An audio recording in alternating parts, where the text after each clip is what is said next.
but rather just like they did with the summoner, just like we've seen them do with machinists, where they go in and say, let's evaluate the full identity and more as an option, for an expansion. Would that be well received? Would it be something where a trade-off where you say one new job and we're going to invest more into that system? Because I did see in chat one thing talking about from the interviews, MTGSWT says that other content creators had discussions with the OGP at the media tour and said that unofficially they are actually looking at the level sync system. So that gets me excited. Go ahead.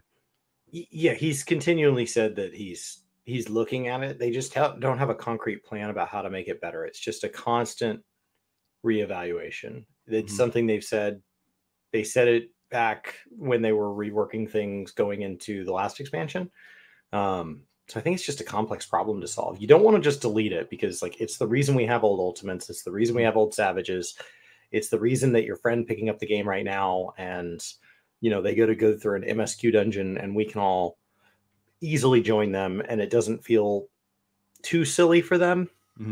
When you start to move into some of the other alternative methods, like the method that World of Warcraft uses, it has its own pros, but it has some very big cons that would drastically change the way we experience Final Fantasy. So it's a bummer that our jobs don't feel good synced, but like in trade for that, we get so much back. I think it's just really hard for them to want to kind of reach into a moving engine and adjust some things. Yeah. What do you think, Shilling? I think they're going to work it into the fact that they've been starting to move more actions and abilities to traits. So what they might do is maybe make it so that you've got some lower level, you gain the abilities lower, but then they're going to turn the actions into traits so that you're going to have you're going to get the abilities lower level, but then you're going to get more traits later on, which will increase the potencies. So you'll have a skill at level 20, but it might have 80 potency versus the 120 potency. And then at level 40, when you would normally get the skill, you would then get the trait, then boost it from 80 to 120. And then level 80, whatever you get, the 100. You'll get traits over time that will then boost the damage. And so then help scale you up. And we've also seen them use traits to say, like, this skill now, based off of a condition, can turn into another skill. So that's what we see a lot, where if you go look at the Viper and you go look at the Pictomancer, like there's like, it feels like a page and a half worth of unassignable skills.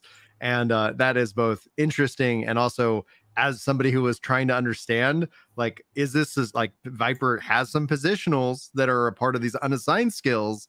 You're like, oh wait, if this skill turns into a positional, how do I make sure that I'm very well aware that this evolution of the skill is in fact I'm in the right position? Otherwise, it's not incredibly clear in just the UI button that gets swapped out.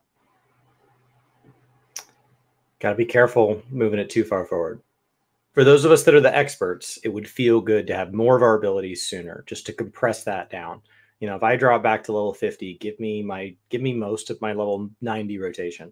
That would feel really good to us. That's what World of Warcraft did with their skill system. Is you get skills just basically bombarded to you every 20 seconds. You hit a new level and they toss another skill onto your bar.